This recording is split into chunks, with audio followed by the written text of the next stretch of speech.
समस्त नमस्कार जय जगन्नाथ। मु आज आपण मानकु भागवतर किसी अध्याय पढ़ी शुणाइबी।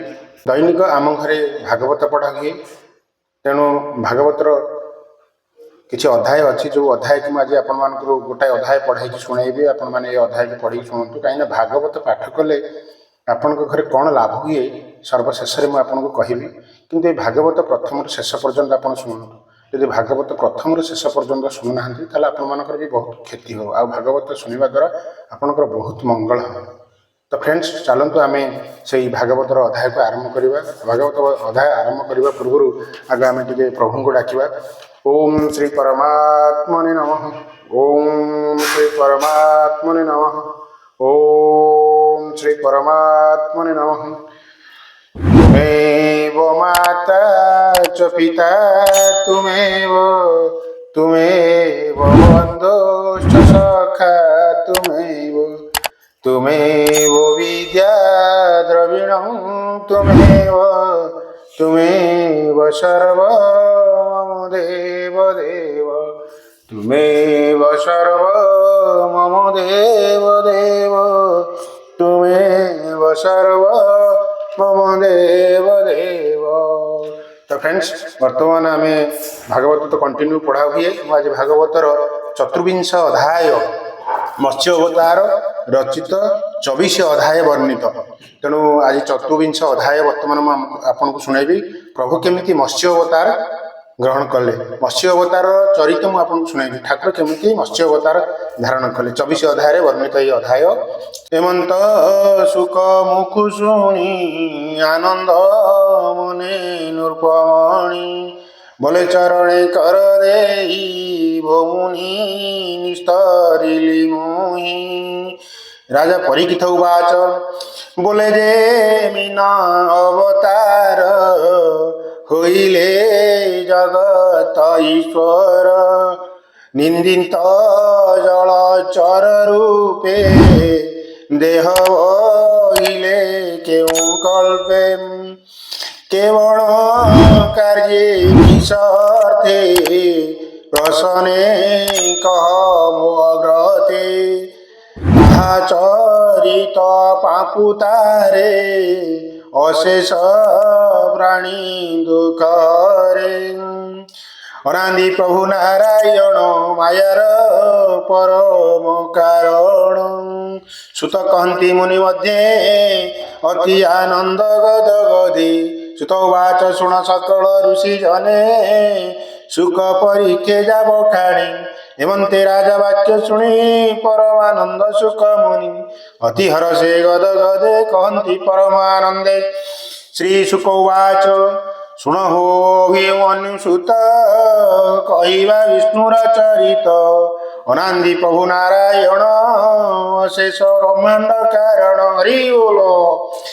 सृजई पालई संहारे संसारे नाना रूप धरे धर्मर क्षणे देह धरी अधर्म सुमुंघरिवारी दृष्टंकु करे संहारण साधुंकु रखे नारायण।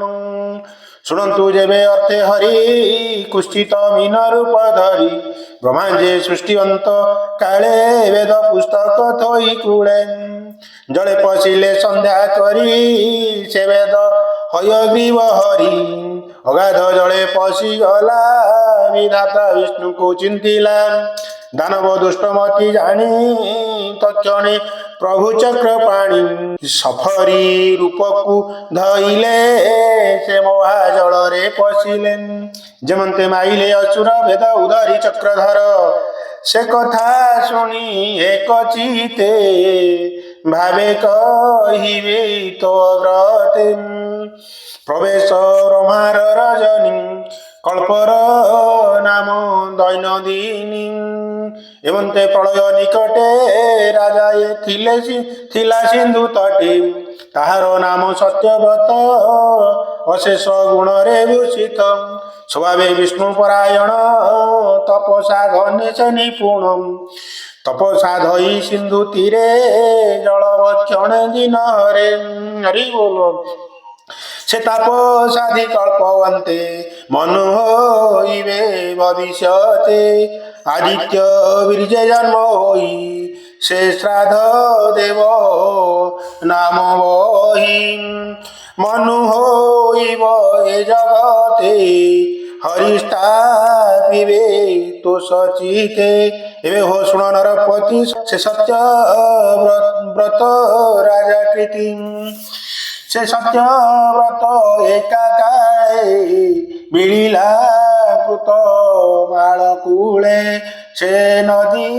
ଜଳେ ସ୍ନାନ କରି ଗୋବିନ୍ଦ ନାମ ଚିତେ ସ୍ମରି ସ୍ନାନ ସାରି ସନ୍ଧ୍ୟା ଜଳାଞ୍ଜଳି କଲା ହସ୍ତେ ତକ୍ଷଣେ ପ୍ରଭୁ ନର ହରି ମାୟାରେ ମୀନ ରୂପ ଧରି ବସିଲେ ଜଳାଞ୍ଜଳି ମଧ୍ୟରେ ସଫରି ରୂପେ ଆଦି କନ୍ଦ ସତ୍ୟବ୍ରତତା ଦେଖିଲା ଜଳ ଅଞ୍ଜଳି ପକାଇଲା ରାଜାର ହସ୍ତୁ ପଡ଼ି ଜଳେ ସେ ମୀନ ଡାକିଲା ବିକଳେ ଆହେ ଦାରୁଣ ନୃପମଣି ମୋହର ଦୁଃଖ ତୁ ନ ଜାଣି ଜଳେ ଯେ ପକାଇଲୁ ମତେ ମୁଜ୍ଞାତୋଇ ରିପୁଏ ସମସ୍ତେ ମତେ ଗେଳିବେ ବୋଲି ତରେ ପଶିଲି ତୋର ଅଞ୍ଜଳିରେ ମତେ ଗେଳିବେ ହି କ୍ଷଣି ମୋ ପ୍ରାଣ ରଖ ନୃପମଣି ପ୍ରାଣୀ ଜୀବନ ରକ୍ଷା କଲେ ଆପଣେ ରକ୍ଷା ପାଇ ଗଲେ ଏବେ ମୁଁ ତୋହର ଶରଣେ ପଶିଲି ରଖ ମୋର ପ୍ରାଣ ହେମନ୍ତ ସଫରି ବଚନେ ସେ ରାଜା ଶୁଣି ସାବଧାନ ଜଳ ଅଞ୍ଜଳି କରେ ଧରି ମୀନଙ୍କୁ ଜଳରୁ ଧରି କିନ୍ତୁ ଜନ୍ତୁ ଜୀବନେ ଦୟା କରି ଥୋଇଲା କମଣ୍ଡଳେ ଭାରି ଜଳେ ତର୍ପଣ ବେଗେ ସାରି ଗୃହେ ମିଳିଲା ଦଣ୍ଡଧାରୀ ସେ ମୀନ କମଣ୍ଡଳ ଜଳେ ରହି ନ ପାରଇ ରାତ୍ର କାଳେ ବିକଳେ କରଇ ରୋଦନ ମୋ ପ୍ରାଣ ରଖ ହେ ରାଜନ ଚଳି ନ ପାରେ କମଣ୍ଡଳେ ବେଗେ ତୁ ଥୁଅ ଅନ୍ୟ ଜଳେ ହେମନ୍ତ ସଫରି ବଚନ ପୁଣି ସମ୍ଭ୍ରମେ ସେ ରାଜନ ସେ ମୀନ କମଣ୍ଡଳୁ ନେଇ କଳସ ଜଳ ମଧେ ଥୋଇ ହେମନ୍ତେ ରଜନୀ ପାହିଲା ପୁଣି ସେ ମୀନ ଡାକ ଦେଲା ବୋଲଇ ଶୁଣ ଦଣ୍ଡ ଧର କଳସୁ ମୋ ପ୍ରାଣ ଉଧର ମୋ ଦେହ କଳସେ ନ ଚଳେ ବେଗେ ତୁ ଅନ୍ୟ ଜଳେ ଯେ ଜଳେ ଆନନ୍ଦେ ବିହରି ଅଳପ ଜଳେ ପ୍ରାଣ ହାରି ତକ୍ଷଣେ କଳସୁ ଧରି କୂପେ ଥୋଇଲା ଦଣ୍ଡଧାରୀ ମୁହୂର୍ତ୍ତେ କୂପ ମଧ୍ୟ ରହି ତୃତୀୟ ହସ୍ତ କଲା ଦେଇ କୂପେ ସେ ଡାକଇ ବିକଳେ ଭୂରାଜ ଥୁଅ ଅନ୍ୟ ଜଳେ କୂପେ ମୁଁ ନ ପାରଇ ରହି ମୋର ଜୀବନ ରଖ ତୁଇ ସଫରି ବାକ୍ୟ ନୃପମଣି କୂପୁ ଧରି ତାକୁ ଆଣି ତକ୍ଷଣେ ଖାତ ଜଳେ ଥୋଇ ଖାତେ ପୁରିଲା ତାର ଦେହି ଡାକଇ ଜୀବନ ବିକଳେ ବନରୂପ ରଖ ଅନ୍ୟ ଜଳେ ତକ୍ଷଣେ ଖାତୁ ସେ ଉଧରେ ନେଇ ଥୋଇଲା ସରୋବରେ ଦିବସେ ସରୋବରେ ରହି ଜଳେ ନ ଚଳେ ତାର ଦେହି ପୁଣି ଡାକଇ ଭୟଙ୍କରେ ଭନୁରୂପ ତୁଅ ଅନ୍ୟନୀରେ ତକ୍ଷଣେ ଧରି ହ୍ରଦେ ଖେପିଲା ଦଣ୍ଡଧାରୀ ଦଣ୍ଡେ ହ୍ରଦେ ରହେ ତହିଁ ବଢିଲା ମହାକାଏ ପୁଣି ଡାକିଲା ଘୋର ନାଦେ ରାଜନ ରହି ନୋଏ ହ୍ରଦେ ତା ଶୁଣି ହ୍ରଦୁ ତୋଳି ବଳେ ଖେପିଲା ସମୁଦ୍ରର ଜଳେ ସେମିନ ପଡ଼ି ସିନ୍ଧୁ ଜଳେ ଡାକିଲା ଜୀବନ କଳେ ହନୁର୍ପ ରଖ ମୋର ପ୍ରାଣ ତୋରେ ମୁଁ ପଶିଛି ଶରଣ ଶରଣ ଚନ ଉପେକ୍ଷିଲେ କେତାକୁ ସହି ବଲେ ଏ ଜଳେ ଜୀବ ଛନ୍ତି ଯେତେ ବଳେ ଭଖିବେ ଏବେ ମୋତେ ଏମନ୍ତ ମିନ ମୁକୁ ଶୁଣି ମନେ ବିଚାରେ ନୃପମଣି ଏକି ଅଦ୍ଭୁତ କର୍ମ ମୁହିଁ ଜଗତେ ଦେଖିଲି ତ ନାହିଁ। କେଉଁ ଦେବତା ମାୟା ବଳେ ମତେ ଛଳଇ ମିନ ଛଳେ କି ବୁଦ୍ଧି କରିବଇ ମୁହିଁ ବାଳଇ ମିନ ମୁଖ ଚାହିଁ।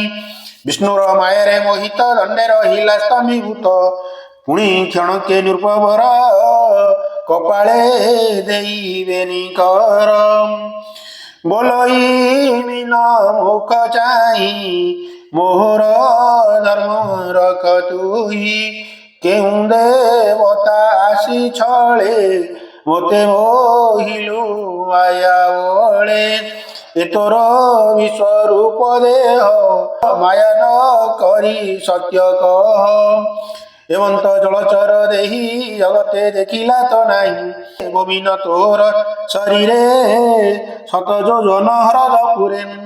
ନିଶ୍ଚୟ ଜାଣିଲି ତ ତେ ଆଜ ତୁ ନାରାୟଣ ଦେବରାଜ ଅନାଦି ପ୍ରଭୁ ନିରଞ୍ଜନ ଅବ୍ୟକ୍ତ ରୂପ ଭଗବାନ। ଶ୍ରୀ ହରି ବୋଲ ହରି ବୋଲ। ପ୍ରାଣୀଙ୍କ ନିସ୍ତାରଣ ଅର୍ଥେ ବିନ ଶରୀର ତ ଜଗତେ ସ୍ଥିତି ପାଳନ ସଂହାରଣ ତୁ ନାଥ ପରମ କାରଣ। ନମସ୍ତେ ଜଳଚର ଦେହି ଭନାଥ କର ମୋତେ ତ୍ରାହି।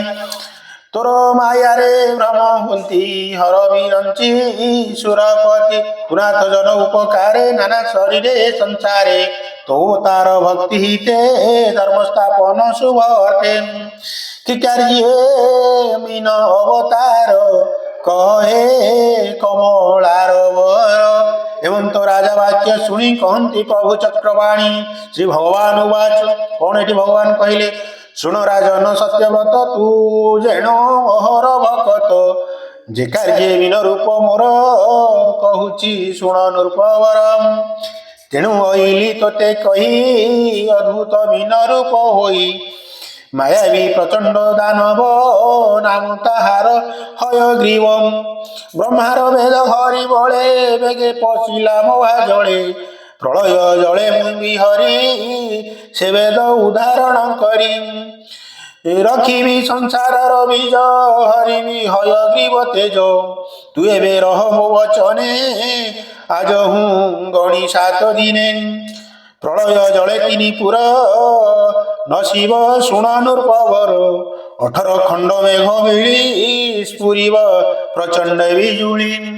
ଗର୍ଜନ ଘାତ ମେଘ ମାଳ ପ୍ରଚଣ୍ଡେ ବରସିବେ ଜଳ କ୍ଷଣକେ ସିନ୍ଧୁ ଉଛୁଳିବ ଉଲ୍ଲଳ ଗଗନେ ମିଶିବ। ଶପଥ ଋଷିଙ୍କ ମଣ୍ଡଳେ ଜଳଧି ଲାଗିବ ଉଲ୍ଲଳେ ବ୍ରହ୍ମାର ରଜନୀ ହୋଇବ ଏ 3 ପୁର ନାଶଯିବ। ତୁ ଏବେ ମୋର ବୋଲ କର ଔଷଧି ବିଜେ ସଂଖେ ଧର। ତୋର କୁଟୁମ୍ବ ଛନ୍ତି ଯେତେ ସକଳ ଘେନି ନ ସଙ୍ଗତେ ଆଜ ହୁଁ ଶପଥ ଦିବସେ ନାବ ମିଳିବ ଆସି ପାଶେ। ଯେ ନାବ ସମୁଦ୍ରର କୂଳେ ତୋତେ ମିଳିବ ସନ୍ଧ୍ୟା କାଳେ। ତୁ ତହିଁ ବସ ସର୍ବ ଘେନି ତରିବୁ ବ୍ରହ୍ମାର ରଜନୀ। ଆଗତ କଳ୍ପେ ପର୍ଯ୍ୟନ୍ତେ ତୁ ଥିବୁ ଋଷିଙ୍କ ସଙ୍ଗତେ ଯେ ନାବ ମୋର ଶୃଙ୍ଗେ ବାନ୍ଧି ମୁହିଁବି ହରିବି ଜଳଧି। ବ୍ରହ୍ମା ରଜନୀ କାଳ ଯେତେ ସେ ନାବେ ଥିବୁ ତୁ ନିଶ୍ଚିତେ ଶପଥ ଋଷି ସଙ୍ଗେ ଘେନି ବଞ୍ଚିବୁ ବ୍ରହ୍ମାର ରଜନୀ।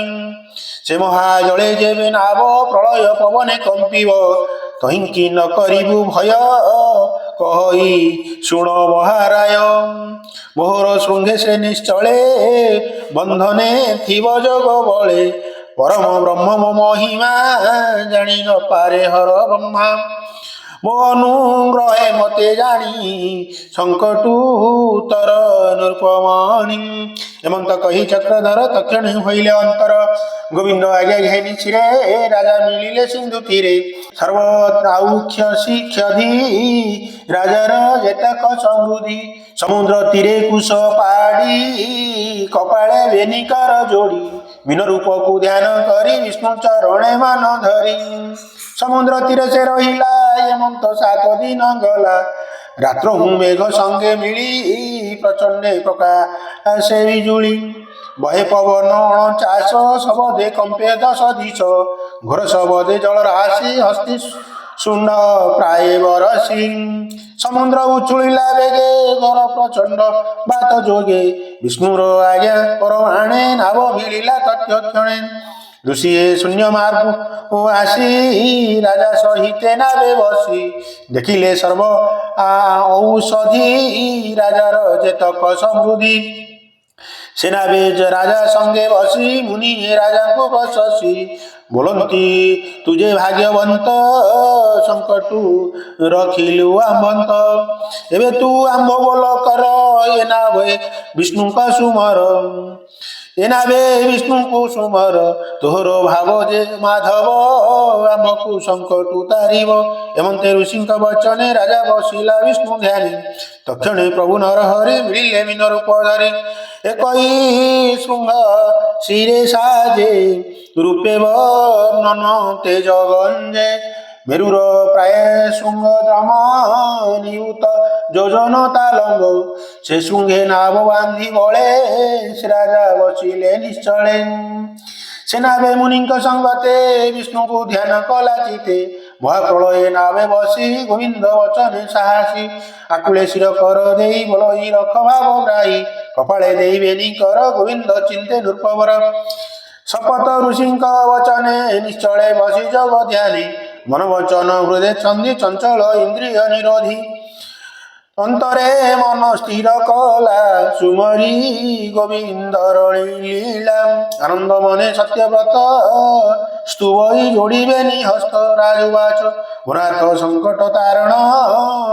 तो पादे पशिली चरण आशेष ब्रह्मांड ठाकुर ए घोर संकट उधार अनादि अविद्यार बळे प्राणी भ्रमंती शयले जाबत तो पाद न चिंते तावत सुखी के जगते तुनाथ ताप त्रय तारु अशेष गुरुकर गुरु अज्ञानी जन ए जगते बंधन कर्म आयते सुखर लोभे दुखे पड़े जाबत भक्ति मार्ग गुड़े ताबत सुख नहीं तार लवही दुख महाघोर जाबत न जानई तोते ताबत भ्रम ही जगते तोहर माया ए संसारे दुर्गम घोर अंधकार तो भजन रमित्रास आत्मार तम करे रास तुम्भ प्रसाद यतलेश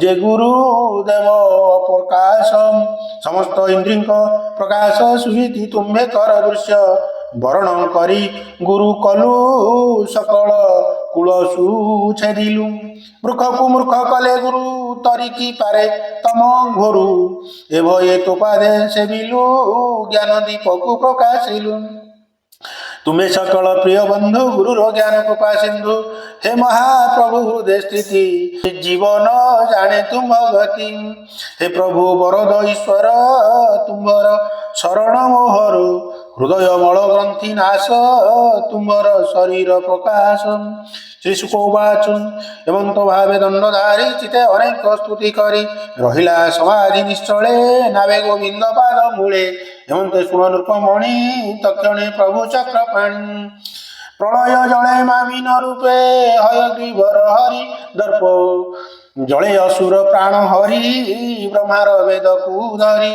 मिलिले नृपतिर आगे सदय चित अनुरागी बोलती राजा मुख चाही संसारे भाव्य बंत तुही हेमंत कही भगवान आनंदे देले तत्व ज्ञान बोइले दिवाकर वंशे जन्म लभिबु आयु जैसे बहिब स्वत मनु हई प्रजा पालिबु धर्म बही ज्ञाने तोहर जीवन मन को मध्य हेउ ध्यान धन्य हे मोहर मीन अवतार ध्याने रहिब तो अंतर तोहर तुले मो संवाद शुणते तुटई प्रमाद हेमंत कही भगवान तक्षणे होइले अंतर्धान अष्टम स्कंदे चरित्र अमृत रसमय गीत सुजने शुण एक चित चतुर्विंशरे समापत खंडिव शेष दुर्गति सुजने एणे कर मति बोइले विप्र जगन्नाथ भाषा ब्रह्मदे भागवत हरि बोल इति श्री मद् भागवत महापुराणे परमहंस्यां संहितां वैयासिक्यां अष्टम स्कंदे मत्स्यावतार चरितनुवर्णिनं नाम चतुर्विंश अध्याय समाप्ते हरि ओं सत हरि ओं सत हरि ओं सत हरि ओं।